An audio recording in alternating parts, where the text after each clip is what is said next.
রাস্তাঘাট আছে? রাস্তাঘাট হয়নি। এটা কি পাড়া? এটা সুবর পাড়া। বাড়ি ঘর পেয়েছেন? না, তাহলে কিভাবে থাকতেন? এই যেরকম ভাবেই কাটাতে হচ্ছে। আর কি করবে, বৃষ্টিতে ঝড়তে।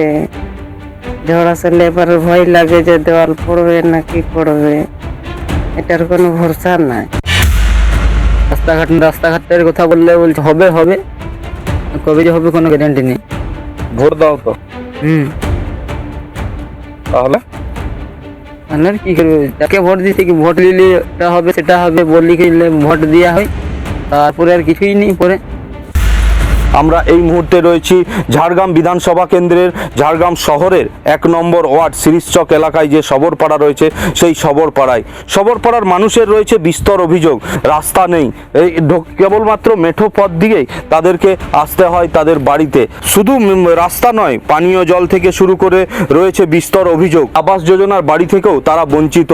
সেই বাম আমলে মিলেছিল বাড়ি, তারপর থেকে সেই বাড়ি একেবারে ভগ্ন দশায় রয়েছে। দেখা যাচ্ছে যে বাড়ি বিভিন্ন জায়গাতে বড় বড় ফাটল তৈরি হয়েছে। এই যে 1 থেকে 1.5 ইঞ্চির এই ফাটল, বিভিন্ন জায়গাতে চাঙড় খসে পড়ছে। একেবারে জীবনের ঝুঁকি নিয়ে এই বাড়ির মধ্যে তাদেরকে বসবাস করতে হয়। এমনকি দরজা জানালা বিহীনভাবেই শীত গ্রীষ্ম বর্ষা এই বাড়ির মধ্যেই এই সবরপাড়ার মানুষজনদের বসবাস করতে হয়। এই বাড়ির মধ্যেই তারা এইটুকু সামান্য এখানে উনুন করে এর মধ্যেই তারা রান্না বান্না করেন, এমনকি জীবন জীবিকা চালান। অনেক বছর হয়ে গেল বিবাহ করছে, কোনো সালা ভোটগুলো দিচ্ছি সবাইকে, পাকার বাড়ি দিল, জমি দিল, তপন মল্লিক এখন কিচ্ছু দেয়নি।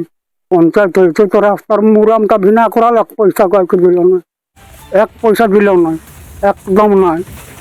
জঙ্গলমহলের সমস্যাগুলির মধ্যে অন্যতম সমস্যা হাতির সমস্যা। দীর্ঘ বছরের পর বছর ধরে দলমার দামালের দল তাণ্ডব চালাচ্ছে জঙ্গলমহলের ঝাড়গ্রামের বিস্তীর্ণ এলাকায়। কখনো দেখা যাচ্ছে ফসলের ব্যাপক ক্ষয়ক্ষতি, কখনো দেখা যাচ্ছে প্রাণহানির ঘটনা, কখনো দেখা যাচ্ছে হাতি মৃত্যুর ঘটনা বিষক্রিয়া বা বৈদ্যুতিক শক খেয়ে, আবার কখনো দেখা যাচ্ছে বাড়িঘরের ব্যাপক ভাঙচুর হচ্ছে।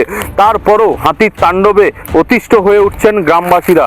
বন দপ্তরের যিনি মন্ত্রী রয়েছেন বীরবাহা হাঁসদা, বনমন্ত্রী, তার বিধানসভা ক্ষেত্রই ঝাড়গ্রাম বিধানসভা, তারপরও হাতি তাড়াতে কোনো রকম ব্যবস্থা গ্রহণ করা হচ্ছে না বন দপ্তর তরফে।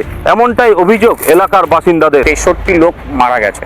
হাতির হানায় মারা গেলে যে মানুষের চাকরি হওয়া উচিত, সেটাও মনে হয় এখনো পর্যন্ত অ্যাপয়েন্টমেন্ট পাইনি। সাধারণ মানুষের বারংবার দাবি যে হাতির দ্বারাই যে সব ফসল নষ্ট হচ্ছে তার যে পর্যাপ্ত ক্ষতিপূরণ, যে কম্পেনসেশন রিভিউ, সেটা কিন্তু হলো না এবং বাজেট অ্যালোকেশন হলো না।